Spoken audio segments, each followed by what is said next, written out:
So I'm sure we've all had it before, where you feel like you got shot out of nowhere and the head wasn't even peeking, then followed by raging and slamming of desks. The usual. Well, in this video I'll be explaining Peeker's advantage and how you can use it to your own advantage. If you do find this video useful and you would like to see more, then consider dropping a like on the video.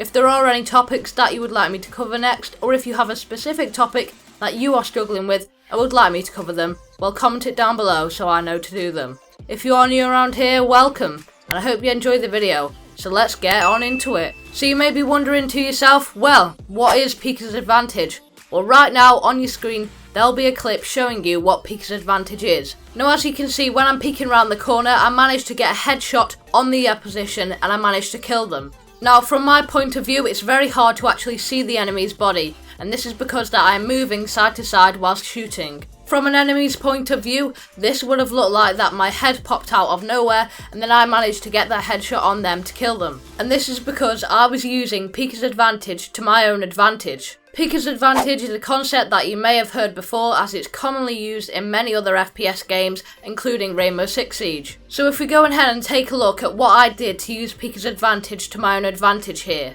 Now, if we take a look at the crosshair placement, it's pointed on where the enemy is and I know where their position is. And the reason being is I simply just knew where they were because of various intel that I have received. So in this situation, my teammates would have called out via a camera or whatever source of intel that they have that there is an Ash or whatever operator it is pushing me from behind, and they will either stay whether they're prone on the ground waiting for me to peek, or that they are running forward. Now, based off this intel, I actually know where to place my crosshairs, as it will be either on the floor if they're proning, or whether they'll be normal headshot height if they are standing. Now, a common mistake that players make is when they come to peek a hallway or a certain doorway, they actually don't line up their crosshairs where they would be. Some of you may slowly move around the wall until that you are focused onto the doorway. It's not as common anymore to see people doing this, as they have learnt from it. However, if you are still doing this, you want to be positioning yourself and your crosshairs adjacent to where that player is going to be. Now, next up, a lot of players will actually go ahead and peek this very slowly. If we take a look at the movement, I'm moving side to side, strafing left and right very quickly. Now, when peeking an angle, you want to be moving from side to side very quickly, using Peeker's advantage to your own advantage. Always think to yourself when you're about to hold an angle, am I using Peeker's advantage to my own advantage? Yes or no? And if no, how can I adjust? So instead of slowly peeking that long angle, I am actually very quickly strafing side to side to actually peek the angle. This exposes very little of my body and makes me a harder shot to hit. This is why a lot of the times you feel like you got shot out from nowhere, and it's because they peeked so quickly and then peeked back into the wall so quickly that you couldn't even see their head pop up.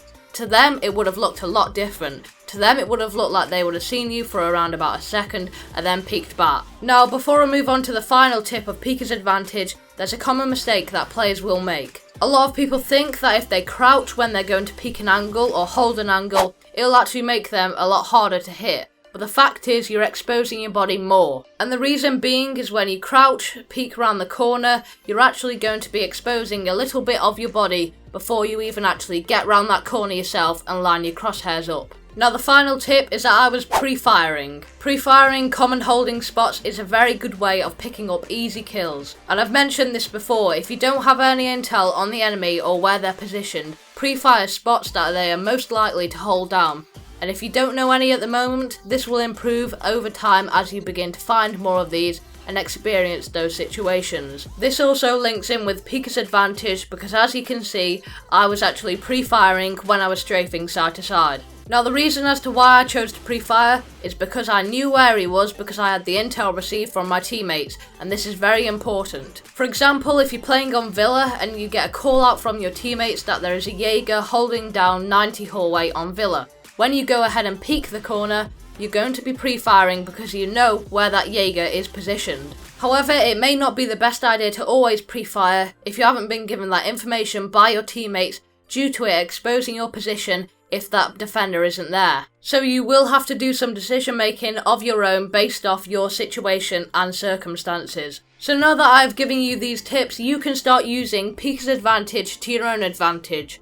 And now I'm just going to be giving you a quick summary of the most important tips that I've mentioned for you to remember and carry through into Siege. First up is your crosshair placement. Now, based off the intel that you have received, whether they are prone on the ground waiting for you to peek the corner, or they are simply standing holding that angle, will decide on where you are going to position your crosshairs. Next up we had movement. Now make sure your movement is very quick and that you're only peeking the angle for a brief second and then peeking back in to the safe side. Now remember, this is for scenarios where you're not sure if there's an enemy holding down that angle. Afterwards it's clear and you can go ahead and hold that angle or move on to a different direction. And remember that tip I mentioned about crouching, just bear that in mind. And last but not least we had pre-firing. Now you want to be pre-firing based off the intel you have received, whether you know that there's going to be a defender holding down that angle or an attacker holding down that angle. And that is going to be it for today's video, guys. I hope you have all enjoyed. If you did or you found this video useful, then make sure to give it a like and subscribe for more tips and tricks like this. And I'll catch you guys in the next one. Bye bye.